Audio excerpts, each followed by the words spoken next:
Hello and welcome back to Live Now with Veenu and Chuck. We want to welcome you to Spanglish World Network and her network on Zingo TV's channel 250 and 251. Please remember to download both the Zingo TV app on the respective app stores and on iOS and Android devices. While you download, make sure to rate and leave a comment. The app is free. Zingo TV is also available on Google Chromecast, Amazon Fire, Fire Sticks, Roku Sticks, and all smart TVs 2016 and forward. We are so sorry for the delay, but technology was not on our side, right, Chuck? Not today, my sister. Not today. Holy smokes. It's been humbling out there. Not only is it hot outside, it's hot in front of my computer right now. So thank you very much for your patience, and thank you everyone for giving us some grace and some space for just a moment. Yes, the answer is yes. Yes. Yes, and. So I think this really goes into our topic tonight, Chuck, that you and I wanted to talk about, which is slowing down in order to move faster. Oh, I'll tell you what, this was one of those moments because when things are going great and when things are easy, there's this tendency for us to get this thing called momentum. And it's one of the most beautiful gifts, Vinu, because it allows us that opportunity to stay in that space where we feel like, oh, it's all going on. Oh my gosh, the world is perfect and life is happening. And even when things pop up, we go, hey, not going to worry. Got this. This brief interjection gave me a moment where it's like, I don't have a choice. I have to slow down. And when we do, it gives us this ability to be able to be very centered and present and resourceful. Because now we're not just stuck in a process or living in reaction. And sometimes momentum, when we're developing those great habits, one of the habits that comes along with momentum is speed. And if you ask any great race car driver, anyone who's been involved in any athletics or involved in anything where it was worthwhile, their greatest successes weren't when they were just pedal to the metal. In some instances, it's when they actually had their foot off the gas pedal or even sometimes tapped the brake. Well, hopefully he'll be back, but I get what he was saying about the pedal to the metal, or just are we tapping? Sometimes it's when you're just tapping the gas a little bit. And one example that I have is I just worked this beautiful leadership camp in California, and I got the privilege and honor to support many kids from the ages of 14 to 17 at this camp. And we did these Olympic games, and so there's a lot of competition between the different teams.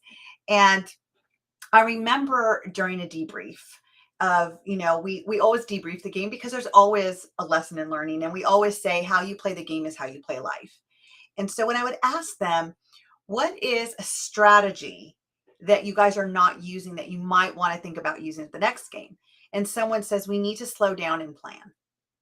And I said, tell me more about that. They said, well, we, like everyone else that we observed, just rushed in and we were going to do it and we were going to complete it and we wanted to win. So the win was what their outcome was.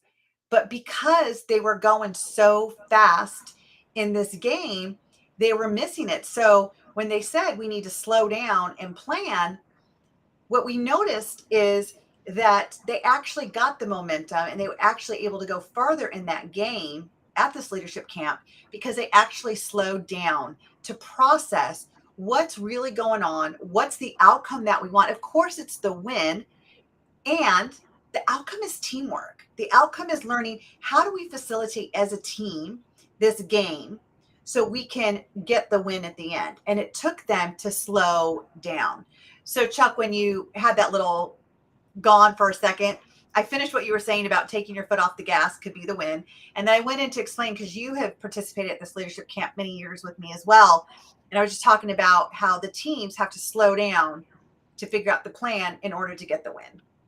Yeah, because often they have this plan in their head, or they have these habits that they've been exercised in for so many years, and they use this one methodology for everything. They go, oh, it works how often? Every time, Venu. Every time it works till it didn't. And it's like, huh, So what do great leaders do? What do great mentors do? Well, they don't Anticipate. just go, they do. They anticipate, they have foresight, they also have capacity. And there's one thing, which is the P word, that gives them the overall advantage over everyone else: presence. They have the presence of mind, body, and spirit to slow the heck down and to give grace and space for that moment and ask what you and I always talk about: how am I feeling? What does it really mean right now? And do I need to feel a different way instead? Right. Right. This helps reset things. It just gives that moment, like you said, it gives you that 20, 30 seconds just to get present. Right. You know, since the twins were in kindergarten, for our listeners out there, I have boy girl twins. They're now 11. So we're going to go back quite a few years. And I remember every conference I've ever attended from kindergarten all the way to last year at fifth grade.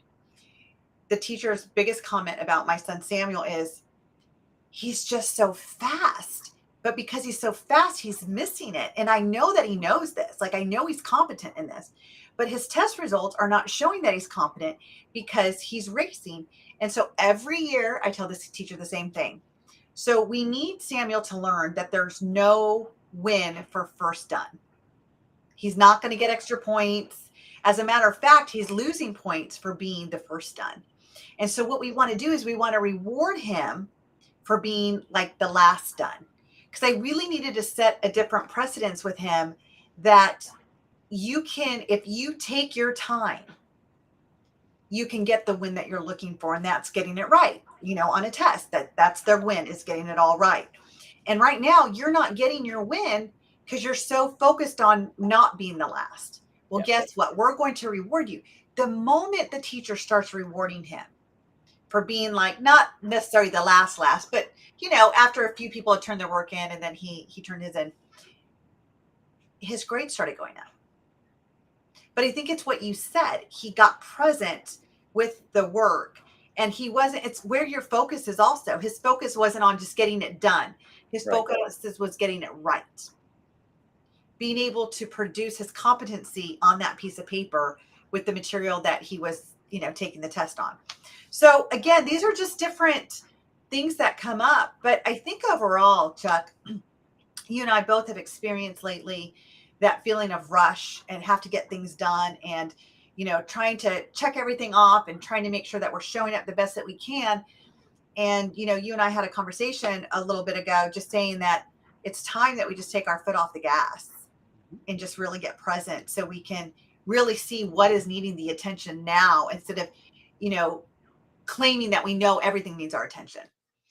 And he dropped off again. So you know there's a lot of times in our life as parents that it's go, go, go, because we don't just have our kids, we have our business, we have our spouses, we have our houses to take care of, we have our overall business that we got to take care of. And it's like everything's pulling at you.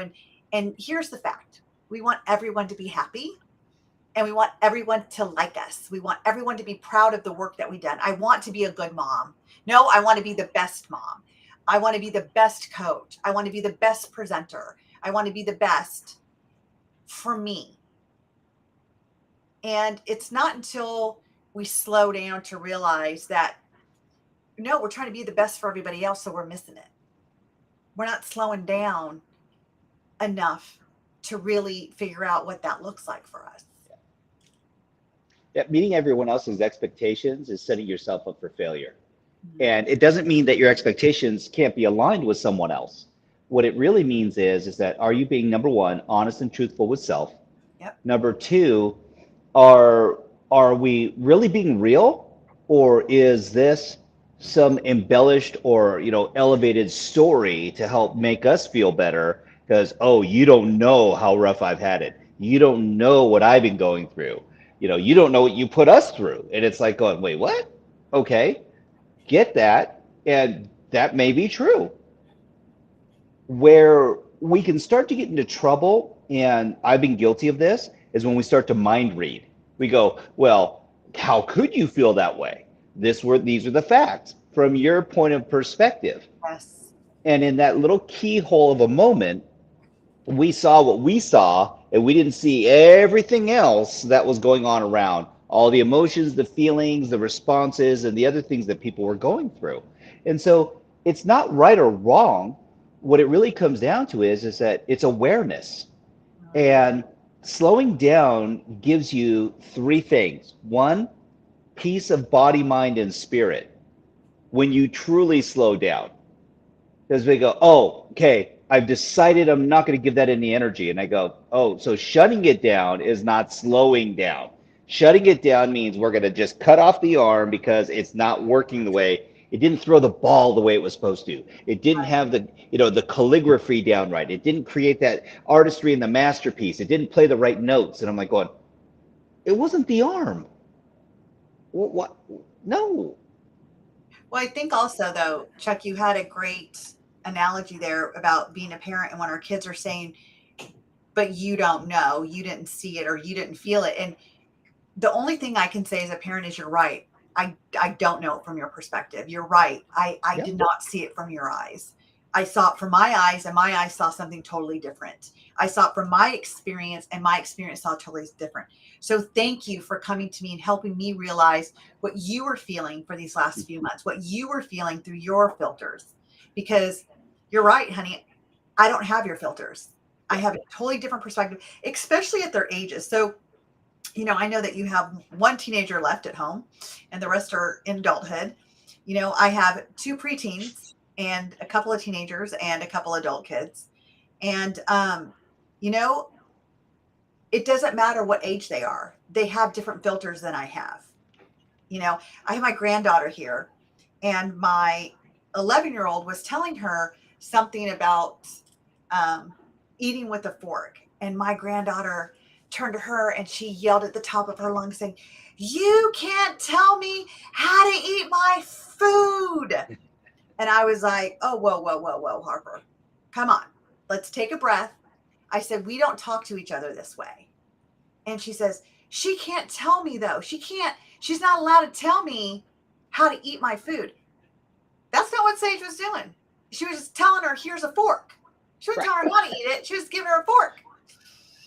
But again, from a 5-year-old's perspective, just Yes. handing her the fork gave her the illusion you're trying to be the boss of her and tell her how it's supposed to be and how she's going to eat it. And she wasn't going to have anything to do with that. She was not going to have you tell her how to eat her green beans. And so, again, it goes to show you that perspective of through your filters, your rose-colored glasses is so different from the even the person that you're communicating to or the people around you. Oh, without question.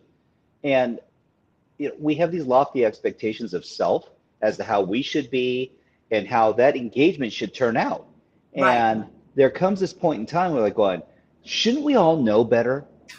And the truth is, no, absolutely not. Because there, you may have had moments that felt like this. You may have had moments that triggered a response or go back in your memory bank. But the fact of the matter is, this is a completely different and unique experience. And in some instances, it's with different players. It's with different emotions. It's in a different place. Your energy level is different. Your presence is different. And so, where I've learned to slow down is to not be in judgment and Mhm. say, oh, this is wrong.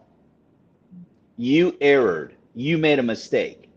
And they go, well, as an adult, isn't that your prerogative to make sure that your kids get the lesson? I said, it is. And what if the question was, did that go the way that you felt it should have gone? And did you get the results that you were hoping for based on how you showed up at that moment? And they go, dang, that's a pretty deep question to ask. And I go, it's a very truthful question to ask. Because in that moment, if they got the result that they were trying to get with the level of intensity, with the mindset, with the heart set, with the explanation, and I go, then great, then congratulations. You met your outcome. Yeah, but I And now also I'm gonna think ask, and now I'm gonna ask you why. Why was that important? And that's the part I'd love.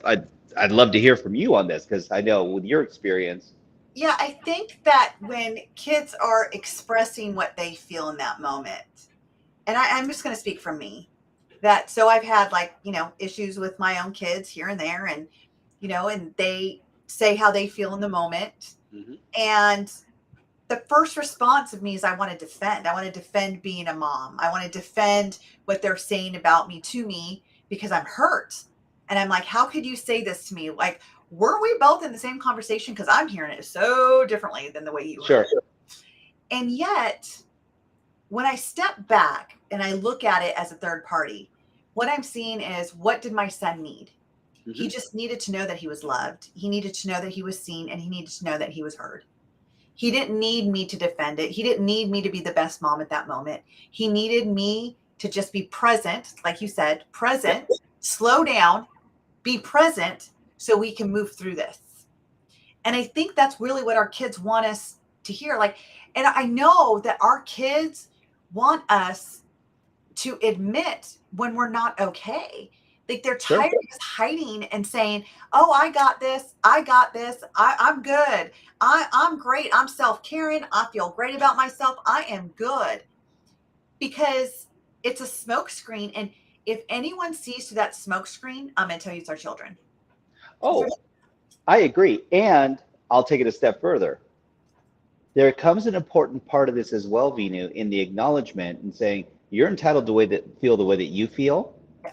And what I'll remind people is don't change your truth if it isn't the truth. There's this juxtaposition that starts to occur where in that state of trying to reach an accord with someone that sometimes will lower our standard. And I go, mm-mm. In the past, I lived there. Now, what I'll say is, I'm going to slow down because I'm doing me. And I understand that you're still charged and you're doing you. I love you and I appreciate. And as he's saying, I love you and I appreciate you. And then I pop right back because this freaking thing is going to keep doing this all day for some reason. Well, So, I was telling you that I love you and I appreciate you. and on the other side of this, let's both slow down so that you can understand that I'm being the best me I can be at this moment. Whether or not that meets your standard as to who you think I should be, because this is where the painful truth comes in for all of us. I can't imagine what my children are always going through. I can't. And as much as I'd like to empathize and sympathize, me mind reading is not going to create clarification for them. To your point, and I love you, my sister, because you're spot on with this, and that is being present and listening and acknowledging. And I also say, too, that we need to be careful because I've learned in the past that if I placate and go, you're right, daddy's hurting. And I go, but I wasn't hurting at that point. I go, I'm actually in a different place. I get that what you saw in a moment may have given you this feeling and you haven't let go of it. I can understand that and I can completely appreciate that you just want me to be happy. Thank you for loving me so much and giving me that space. And I can tell you, Daddy works at it every day. For me, it's a process. So that's just so you hit something on the head, because just because we've moved through it as adult and our minds already developed doesn't mean our adolescent kids or our young adult kids that their brain's still developing has moved on to it. So while they're still hanging on to that moment, taking it as, oh, dad's hurting or mom's hurting, you know, we're walking on eggshells because we don't know if they're still hurting. We've moved beyond. Like, we've done the hurt. We've healed Yep. the hurt. We're gone. We're on to the next thing that hurt us. Okay. We're already on to that one, like 5 times over. I'm on the fifth thing that's going to hurt me now because I'm done with that. But they don't know that. And it's kind of Sure. like what I tell my kids, it's not my job to tell you everything I feel in my adult life because you're not going to understand it. But Right. it is my job to let you know that I'm okay, Mm-hmm. and it's my job that I know how to be okay and I do have the resources to be okay. And come to me when Yep. you think that I'm not, so I can explain to you, because I don't want you to carry it anymore.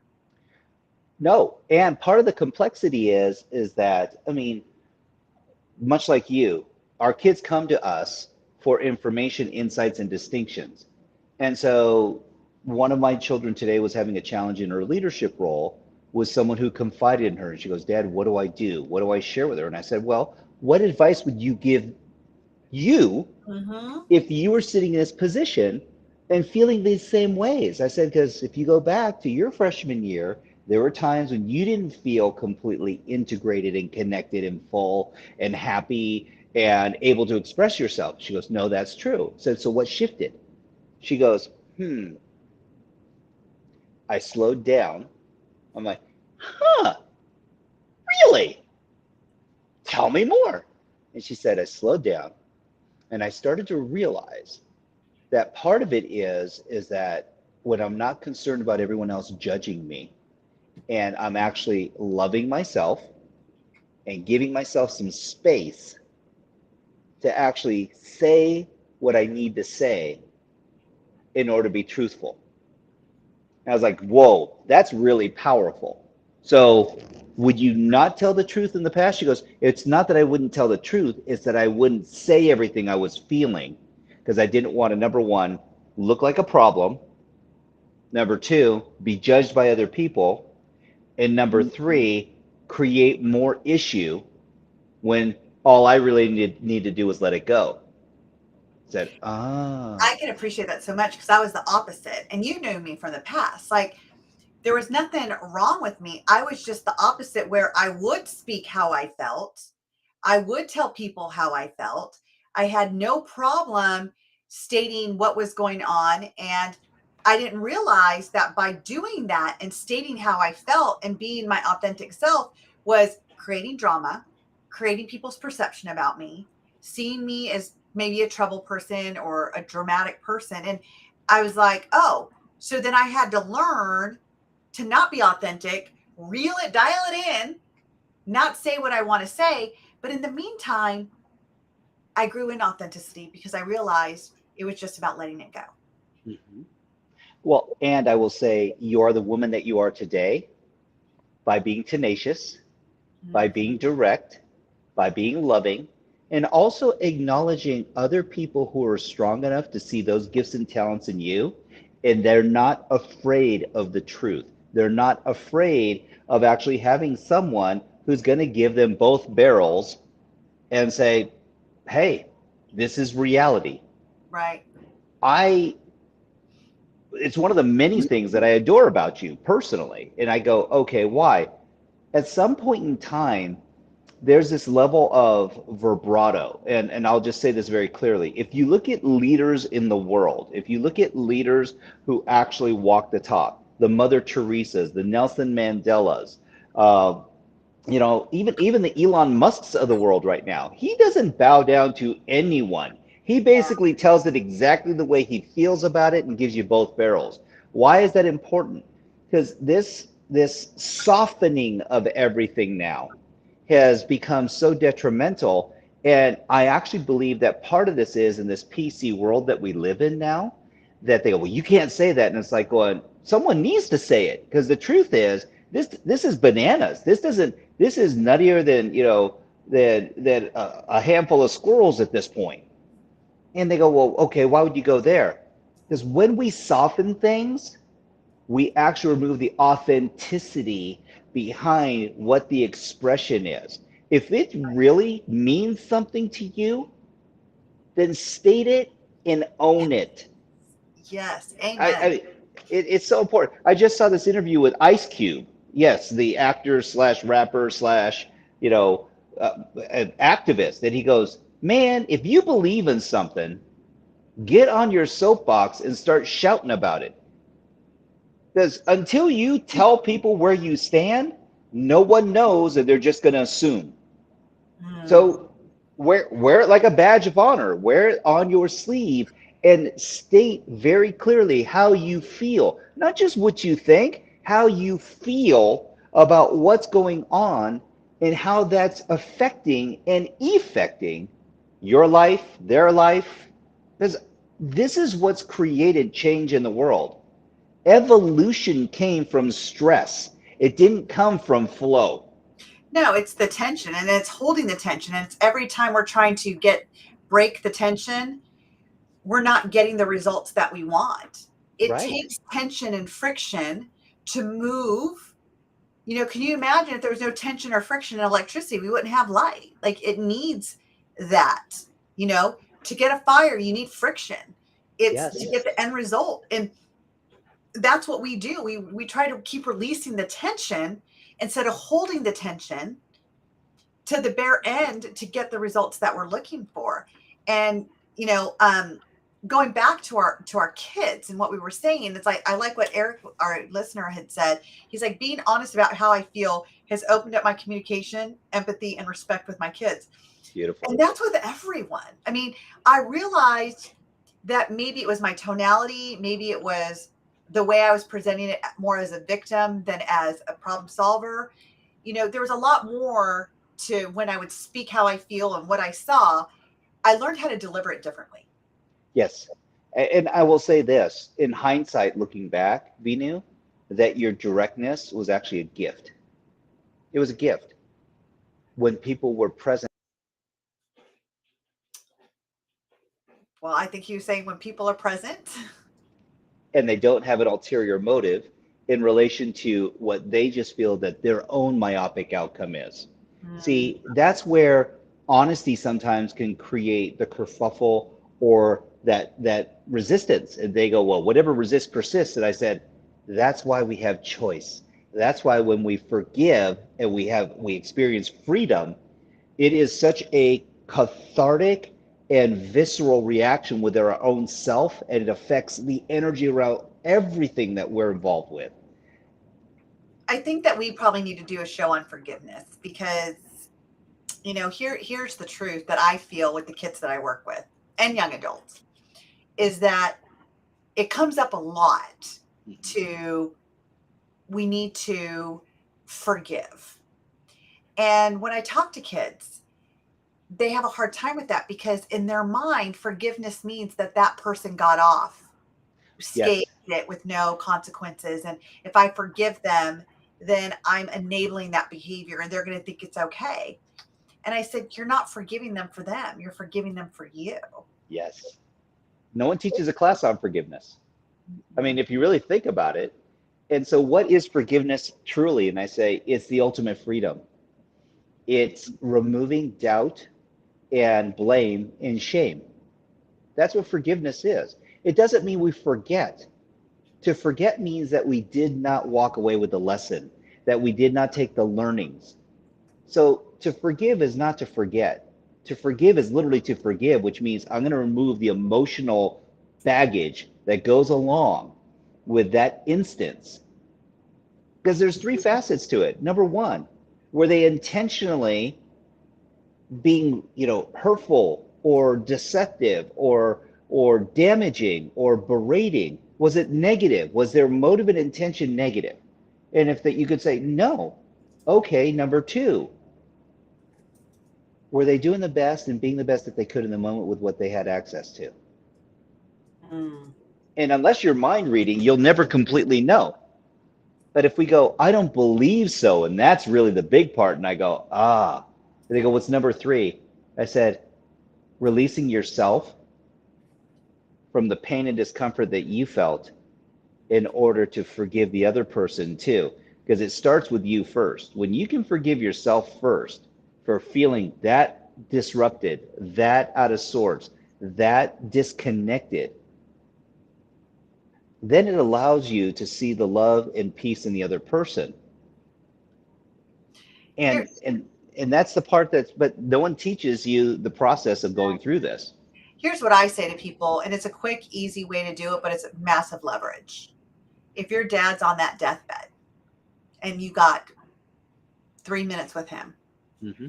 are you going to berate him more for what he did, the mistakes he made, the times that he yelled at you, the times that he wasn't there for you, or do you want that 3 minutes just to love him?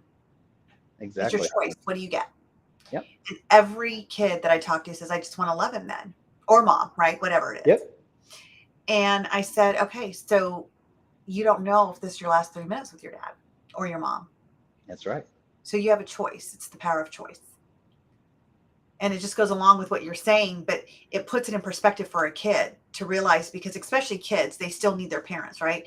They want to be mad at them, and you destroyed my life and the choices you made. You don't understand what you did to me. But in that moment, when you get 3 minutes with them, and that's all you get. How do you want to live that 3 minutes with them? What do you want to say to them? That Because is tomorrow's not given to us. This could be exactly. our last 3 minutes, literally, and we don't even know it. So how do we want to live that, right? It's, No, you know, we want to live now. We want to right, live live now, now. We need to live now. And it right? is true. Yesterday's history. It's already gone. The beginning of the show is already, it's already on the drive, so to speak. And from this point forward, And this point forward, we have to, and we can't keep looking back. We can't keep looking back at the history, but we also know that tomorrow is our mystery. that's it. And so we get to live in this space and this grace and honor the fact that even when the internet's not working to the best of our ability and Wi-Fi is a little janky, that we can decide to go on and live in the present and say, okay, there must be a reason for this too. I don't know what it is yet, but I'm going to figure it out. And here's the best part: being inquisitive actually breeds an air of gratitude. Because when we're inquisitive, we ask better questions. Yes. And that in and of itself, and I thought about something that you just said, Veenu, and this is so beautiful. Wouldn't it be wonderful to take young adults through a lesson where it's literally a mirror exercise where they're forgiving self Right. for any and all impropriety, indiscretion, procrastination, judgment, beratement, coulda, shoulda, wouldas, and saying, listen, I know I'm not done cooking, and I know I am not perfection, but who is, and why would I want to be perfect? Because it's in our imperfection that we actually find our uniqueness, and that's where the gifts and the blessings lie. Is that everyone breathes slightly differently. Everyone has a slightly different heartbeat. Everyone's DNA, regardless if they're fraternal or paternal, that there are certain modalities. And you're like, what? How could their personalities be so different? You're like, what? Ah, because they're separate people. Right. With There's, separate filters, with separate models of the world, with separate yes, experiences. You could have the same parents. Like, why was my brother a drug addict and I didn't do drugs? We had the yep, same parents, we had the same upbringing, same household, same bloodline, but his filters of what happened and my filters of what happened were two different things. sure. And he did the best that he could to get through it, as I did the best that I could to get through it. And we came up with two separate lives. Real quick, I just wanted to say what our producer said here is, don't leave for tomorrow what can be accomplished today. Forgetting is a deeper level of understanding yourself. Yes, yes. So I, true. I was told a long time ago, don't leave things in the world of the unspoken. Oh, yes. Um, who says that? Is that Keith Cunningham that says that? It's a bunch of different people that say that. Keith Cunningham is one of them. And there's such stoic wisdom in that statement that it's what we hold back that festers and becomes our luggage and our cross to bear. Yes. When by releasing it to the universe, and they go, oh, that's bad karma. And I said, then count me guilty because I believe that it's better out than in. You don't want to continue to hold inside. I said, unless you want to be the cultivation and cornerstone of creating diamonds of pain in your own body. And they go, what? They go, diamonds. I said, diamonds are created by pressure, heat, and discomfort. Yet you get some of the most beautiful gems from them. Right. So what are you going to wear as your badge of honor?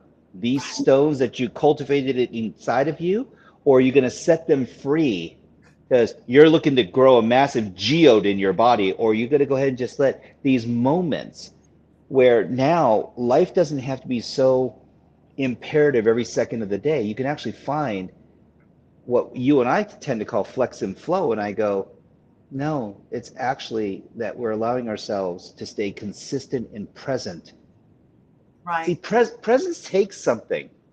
It doesn't just, oh, I'm just going to be present. I go, no, that's being flippant. I'd like to add something to that present. It's with Please. purpose. It's with purpose Absolutely. because, I've had a week to experience, as soon as I got home, my husband left like literally 24 hours later. And, you know, we had to get things done in the house, and my kids were starting school because they're year round, and so I had to get the kids ready for school. There was things that had to be done around the house. I had just taken a week off my business, so I had to get caught up with that. I have different engagements with different businesses going on, and I was just like, one would say, how did you do it? And it's the same thing when people read my resume. I never worry about the how. I just know what I need to do Hmm. and my purpose for doing it. Yeah. And I did everything with purpose. And I'm so excited for my husband to come home today to see all the things I got done around the house because, yes, it was for me, but also it's to say, I love you so much. I don't want you to have to come home and add more things to your list to do. So, your honey-do list, I have chopped in half and I got it done. And so there was so much reason behind it, besides the fact that I was tired of arguing over it. But that's neither here nor there. I was telling our producer about it today. He's like, I'm not touching that one. But I will say it was getting present with what I needed to do and with absolute purpose. It wasn't Yes. haphazardly. And again, it's just I just slowed down. I mean, honestly, people say, how do you do it? I just slowed down. And people say, how do you slow down with all that list? When you have a list like that, all you can do is slow down. Yes. Listen, it's remarkable. Again, the people who are the most proficient in any athletics, they know you can't just put the pedal to the metal 24/7, 365. Right. You're going to get in an accident, you're going to burn out your motor, something's going to fry. So, I mean, or quite frankly, you're going to run out of steam, you're going to run out of fuel, you're going to run out of resources. And they go, oh, I didn't look at it that way. I just been so busy. And I said, yes. So even look at the languaging. I have just been so busy. Or you'll hear, I'm trying my best. Oh, And it's like, yes, working busy is, there was a time that working busy was a badge of honor. Now I look at it at least in my, I'll say, my more whimsical and advanced stage of life, and say, that's foolhardy. Had you slowed down, you'd be able to see the road ahead. In fact, you probably could have even stopped and smelled the roses for a moment. You could have admired a sunrise or a sunset. You could have taken and had more magical moments in those brief moments where you just breathe and were present and connected your energy with everything around you, including your loved ones. well, it would reduce anxiety too, right? Because part of Absolutely. anxiety is the uncertain, not knowing what the effects are, if someone's going to judge you for it. And you're so in your head. And that's why the anxiety takes over and your body's trying to react, goes into panic attack, trying to calm your brain down. But Sure. what if you just slow down? So, just for our listeners out there, what do you need to slow down about in your life right now? What can you actually just take a breath and slow down and look at it, get present, and do it with purpose? Yeah. What could And you really this accomplish with that? and this is in any category of your life. Yes. Please, don't think, oh, this is just financial, this is just health, this is your spiritual. We know people that have been spending their entire life in service to others. Now, I have no problem, they've received immense remuneration for this, financial, I'll say renown, and that's great. And The what extent? investment, yes, the investment, and I used this term the other day, and this was something that I'm changing now, because I said, what's the cost? Because everything, you know me, being I'm a simple guy. It's like, what's the cost? Right. Everything discretionary. For this, I gave up something else. And I Hmm. go, what was the investment? I said, oh, that sounds so business. And I was like, okay, then what was it really? I said,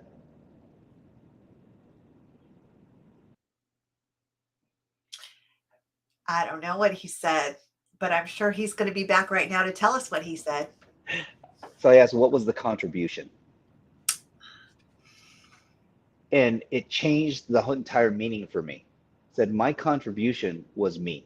My contribution was my time, my skills, my life. It's like I gave you everything I had of me in service. That was my contribution. And it doesn't sound smarmy at that point. Oh, you were given to get. Oh, what was the cost? I said, my contribution. Now, if that's financial, if that's time, if that's energy, if that's love, connection, whatever the case might be, there's an air of gratitude that goes with it because it was deserving of my contribution at that time. Where the change happens is when we say it's no longer worthy of my contribution. Right. You And know, then I think go, it's hmm, I think it's interesting that people are more afraid to lose money than they are to lose time. And I used to be like that. I was like that. I did not want to lose money. I don't care about my time, but I didn't want to lose money. And now time is my most oh, precious resource that I have, you know, and and there's not a person on their deathbed that wouldn't give all their money to have more time. right. Like, here, take it all. Take my house, take my car, just give me one more day with Yeah. my loved ones, right? And so it's really about, it goes back to what you said, getting present, slowing down to move faster. And what we mean by that is that you can move through your life more smoothly if you could just take the time to slow down, take a breath. And I liked what you said when you were thanking everybody for giving us grace and space, but what would it look like to give yourself some grace and space? You know, just to slow down, to smell the roses, to Yes. go outside and just be in that moment. And whether it's yucky outside or not, be present that it's yucky outside. I was sitting out there today and I was like, gosh, I'm in North Carolina. It is hot. It is humid as heck. And I just sat there enjoying it for a moment, Yeah. that I get to be present with how I feel outside, trying to breathe. I was like, smell the fresh air, but like, let me be honest, I couldn't breathe out there. I stayed out there for like 2 minutes, but I enjoyed it in that moment because, you know, it got me into state for the show actually of like Hmm. what it meant to slow down. And that was me just slowing down in the moment. Cause normally Yeah. I'm just trying to get through that heat, just get into my car and back. But this time I went out with purpose to just sit there for a moment. We often talk about self-care, and you and I address this a lot. Yes. And that self-care, people go, oh, I'm taking time for me. And I go, are you really? Are you really taking intentional and contributory time towards yourself where it's actually fueling you? Because I know people who are taking some time and it's feeding on them. You know, oh, I'm taking time for myself. I'm going to the gym. And I said, yes, you're feeding your body the movement and the energetic engagement it needs. So I'll ask a deeper question. Are you giving yourself recovery? Because we go, oh, I'm eating right. I'm working out. I'm taking care of myself. But I go, I've been there. And it just dawned on me what my daughter was asking me. And that is, are you giving yourself the grace of recovery Oh, to allow yourself to truly enjoy the happiness that you've been working towards? that is so profound. So profound because, you know, a lot of people, and you stated this earlier in the show, how we used to get accolades for the busier that we were and Oh, the, you know, how much we were getting done. That when people did take time off, they were, oh, you're lazy. You're not doing anything. You're not productive. And I used to feel that way. And that's why I didn't know how to take time off. And when I learned to take time off and I learned not to call myself lazy anymore, it's because I was talking to my coach about this and she says, oh, you're just kind of like recharging. I'm like, yeah, it's my recharge day. I need time to let the batteries just plug in. Because have you ever said, oh, I need this flashlight to work, and you take batteries and you put them in, you're like, okay, you know what? They're not charged. Let me just charge the batteries for 5 minutes. And you put them in, you're only going to get 5 minutes of light on. The batteries need to charge for 24 hours to give you the full power that it has to illuminate the flashlight. Yes. The same thing with us. Our batteries get worn down. And yes, we sleep to recharge them, but sometimes that 8 hours is not enough to be put back in to illuminate the light that we have inside of us. Yeah. So And sometimes, if you're not getting the 8 hours, and like, yes, are you sleeping well? Are you sleeping through the night? Are you, having distractions? Is your mind wandering? And it's like, okay, are you really finding the freedom, truthfully, and being effective in not just walking the talk? It's like, because again, as strategists, as coaches, we share a lot of information with a lot of different people. And there are times when I don't sleep well through the night. And it's like going, okay, then what's occupying my mind? I said a bunch of things and stuff. right, And what are our techniques to find that freedom and forgiveness and maybe even something as simple as some fun? Go figure. Because we're so dedicated to getting stuff done and getting other people their outcomes. Why? That's what you get paid for. That's what we get, remuneration for. And it's like, oh, it feels so good to help people grow. And I'm like going, yes, look in the mirror, say the same thing. How does that feel when you say it to the person that's staring back at you? right. Hmm. As Keith would say, are you eating your own cooking? Uh, So sometimes you just need to recharge more than those 8 hours. Sometimes you need to take a full day off and do something for you. Binge Love watch that. a show, read your favorite book. Maybe it's a trashy romance novel. My mom used to read those Harlequin novels all the time. And but I never understood. I'm like, these are just fiction, stupid romance books. But yet that's what she did to Yeah. recharge, to unwind herself. And I never knew that, you know. I just saw her always going, going, going. I didn't realize that that was her recharge. So, you know, again, we're down to our last minute, Chuck, and I just want to remind our listeners that this show is really about you getting present and living with purpose in your life. Slow down to move smoother and faster in your life. Love it. Anything you want to add? Unplug. Just unplug